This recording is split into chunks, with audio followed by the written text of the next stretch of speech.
pensarmos, talvez, em lugares bonitos, pensarmos em países lindos, em lugares fascinantes, ao pensarmos, talvez, em uma decoração de um casamento, ao pensarmos em tantas coisas, algumas vezes vêm em nossas mentes filmes. Mas quem são os responsáveis por esses filmes? Quem são os grandes mestres dessa obra fascinante que é conhecida como a sétima arte? Pensando bem, eu acho que são mesmo os cineastas. Em 28 de dezembro, os irmãos Lumière fariam a apresentação de seu trabalho pela primeira vez em público, na cidade de Paris, no Salão Grand Café. Eles apresentariam naquele momento o cinematógrafo. Esse evento contou com a presença de aproximadamente 30 pessoas. Essas foram poucas, mas foram as pessoas responsáveis em alastrar essa notícia pelo mundo todo. Esse evento conquistaria o mundo em pouco tempo e faria nascer uma indústria multibilionária, a indústria do cinema. E esses dois cineastas, os irmãos Lumière, ficariam conhecidos como os pais do cinema. Até esta época, Itália e França tinham o cinema mais popular e poderoso do mundo, mas com a Primeira Guerra Mundial, a indústria europeia de cinema foi arrasada. O foco então foi levado para os Estados Unidos. Alguns produtores independentes emigraram de Nova York para a costa oeste em um pequeno povoado chamado Hollywoodland. Lá encontraram condições ideais para rodar os filmes. Dias ensolarados quase todo o ano, diferentes paisagens que puderam servir como locações e quase todas as etnias como os negros, brancos, latinos, indianos, índios, orientais, um banquete de coadjuvantes. Pequenos documentários e ficções são os primeiros gêneros do cinema. A linguagem cinematográfica se desenvolve criando estruturas narrativas. Na França, na primeira década do século XX, são filmadas as peças de teatro, com grandes nomes do palco, como Sarah Bernhardt.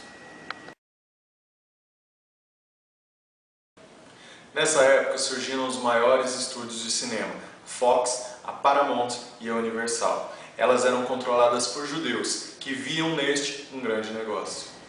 Até então, já haviam sido feitos experimentos com som, mas com problemas de sincronização e amplificação. Em 1926, a Warner Brothers introduziu o sistema de som Vitaphone, gravação de som sobre um disco, até que em 1927 a Warner lançou o filme The Jazz Singer, um musical que pela primeira vez na história do cinema possuía alguns diálogos e cantorias, sincronizados aliados a partes totalmente sem sons. Então, em 1928, o filme The Lights of New York, também da Warner, se tornaria o primeiro filme com som totalmente sincronizado.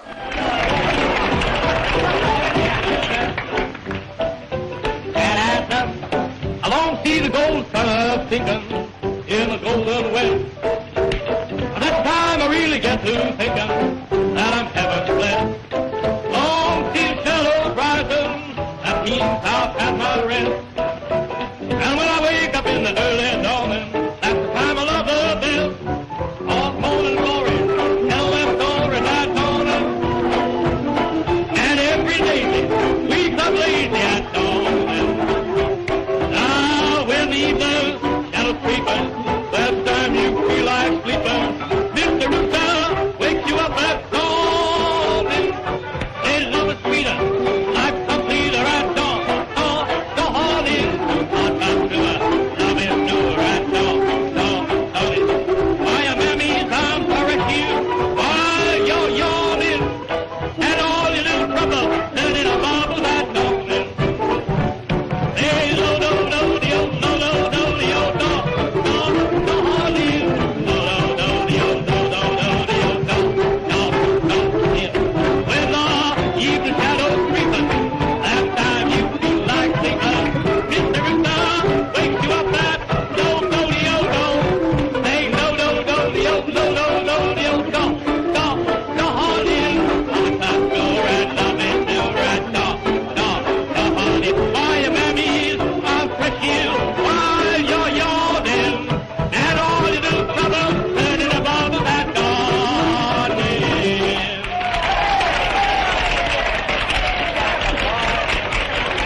A partir desse momento, a evolução do cinema toma proporções imensuráveis. A cada dia, até os dias de hoje, surge uma novidade, e os cineastas têm que se aperfeiçoar para conseguir prender a atenção e o foco de seus telespectadores com obras muito mais trabalhadas. Onde isso vai parar?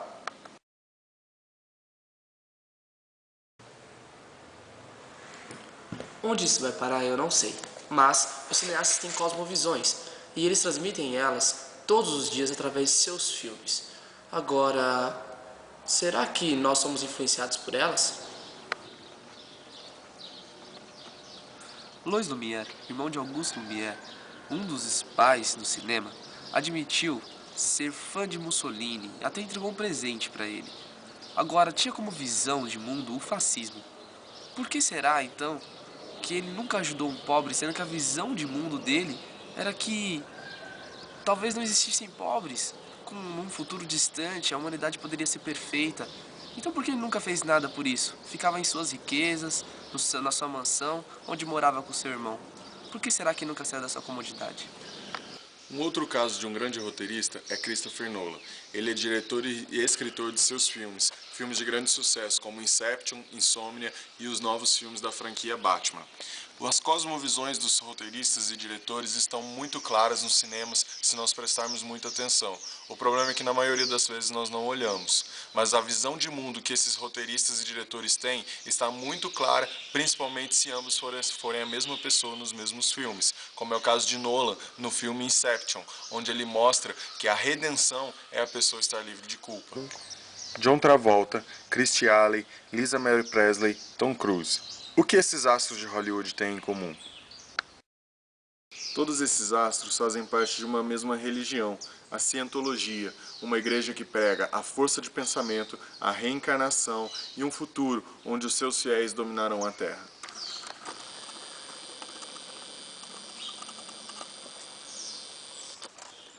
A maioria dos cineastas hoje são ateístas. Pregam não existir um Deus e que a harmonia e a felicidade são conquistadas por cada um. Um dos principais é o Gene Roddenberry, criador do Star Trek, conhecido aqui no Brasil como Jornada nas Estrelas. Muitos na arte do cinema também são deístas, ou seja, acreditam na existência de um Deus criador, não relacional, que não está ligado a dogmas religiosos ou livros sagrados. Pensam na existência com um pensamento de lógica e razão, e que a melhor forma de se encontrar com Deus é imaginando Ele como bem entender e desejar, desvinculando-se mais uma vez das religiões, como o escritor Gotthold Ephraim Lessing, escritor, filósofo, dramaturgo, jornalista e crítico de arte alemão. Consideramos que os cineastas são bem divididos em sua cosmovisão, mas 4 prevalecem entre a maioria. São elas: Cientologia, Utopia, Ateísmo e Deísmo. Faz muitos anos que os cineastas transmitem sua cosmovisão através de filmes e muitas vezes nem paramos para perceber. Será que muitos desses pensamentos e reflexões de hoje não foram influência deles ontem? Essa pergunta é muito interessante e algo que precisamos refletir e canalizar. O que será que eles têm pregado à nossa geração e à próxima geração?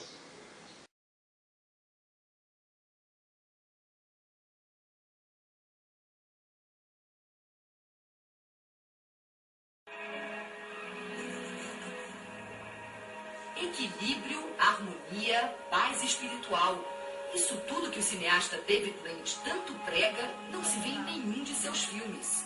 O cinema desse diretor americano está mais para bizarro, surreal, obscuro, paranoico. Lynch se consagrou com o Veludo Azul.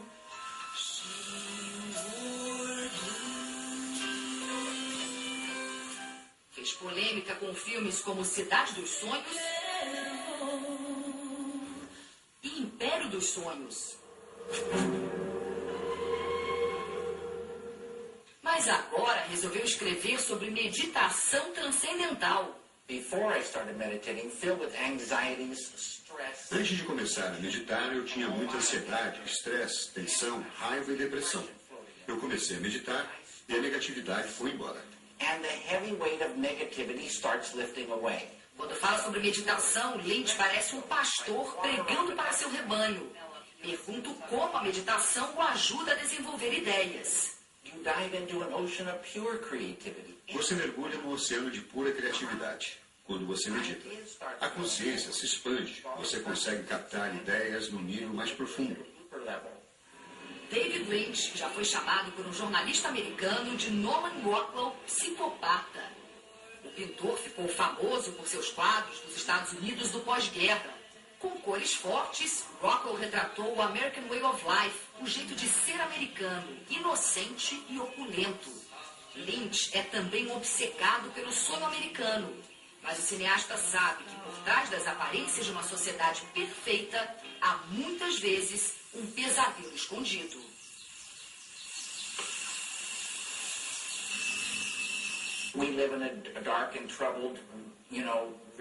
Nós vivemos num mundo escuro e cheio de problemas.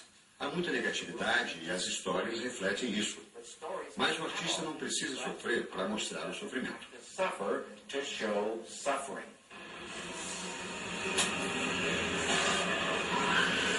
Lynch tem um método muito particular para escalar os atores de seus filmes. Eu não faço testes com nenhum ator. Às vezes eu já conheço a pessoa e digo que ela seria perfeita para o papel.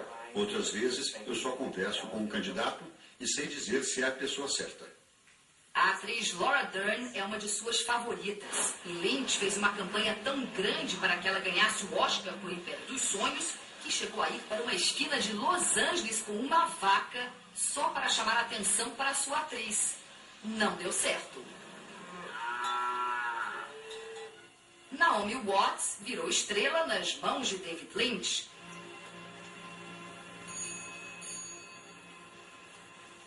A atriz diz que faria qualquer coisa por ele e já fez em Império dos Sonhos. Ela passa todas as cenas do filme com o rosto escondido por uma máscara de coelho.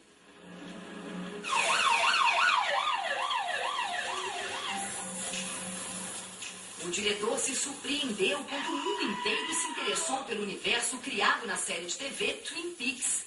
Aqui no Brasil, não foram poucos os fãs que se perguntavam, afinal, quem matou Laura Palmer? As pessoas amam mistérios. Twin Peaks era um lugar onde os sonhos e os mistérios ganhavam vida. O surpreendente é que um pequeno lugar no norte dos Estados Unidos ficou conhecido no mundo todo e as pessoas gostaram dele. Nem sempre é fácil juntar todas as peças para entender os filmes de David Lynch, mas o diretor não se incomoda e não faz a menor questão de explicar sua obra. Se você olhar pela janela, você se pergunta se realmente está entendendo o que vê. Eu sempre digo que nós somos os detetives da vida. Um dia conheceremos a história toda. One day we're going to know the whole story.